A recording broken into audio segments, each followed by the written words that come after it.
Третьим по счету смарт-сити в пределах СКФО станет Гудермес. Словосочетание «умный город» в данном случае подразумевает полностью автоматизированную электроподстанцию. Это поможет избежать сбоев в подаче электроэнергии и не только. Все подробности у Алевтины Банадыковой.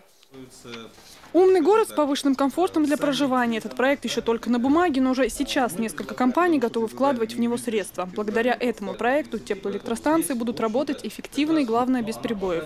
В первую очередь статус смарт-сити приобретут Гудермес, Магас и Каспийск. Город Гудермес, значит, сильно развивающий, догоняющий упущенный, грубо говоря, значит, развивающий город.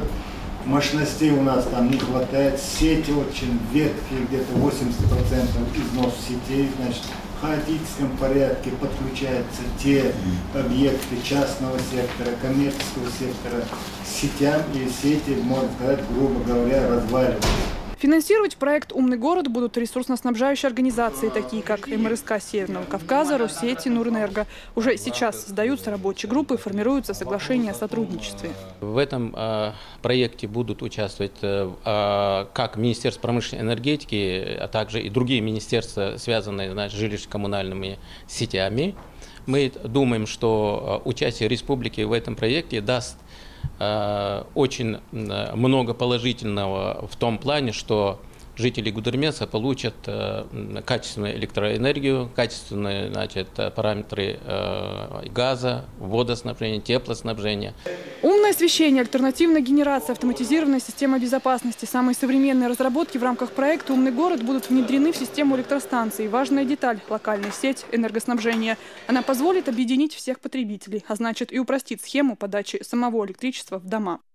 Смысл реализации данного проекта заключается в применении интеллектуальных технологий, направленных на повышение качества и надежности энергоснабжения потребителей. Это сегментирование имеющихся сетей в целях устранения возникающих неисправностей, неполадок, что позволит снизить время устранения неисправностей и повысить качество энергоснабжения потребителей.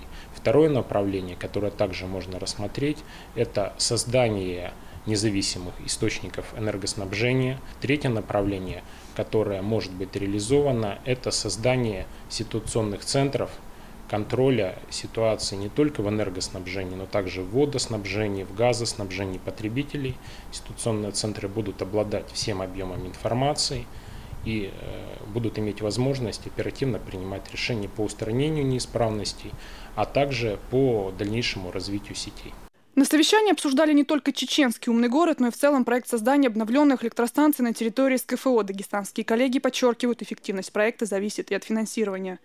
Там наработки даже у меня кое-какие-то есть, то есть это реализовать и показать чисто по электрике. Это что даст, как я думаю, это сразу привлечет инвесторов. Пока идет презентация проекта, вокруг умного города разгораются жаркие споры. Необходимо учесть множество деталей. От технических решений до источников финансирования и подрядных организаций. Алевтина Банадыкова, Мурат Ильбукаев и Вах Кантаев. Новости.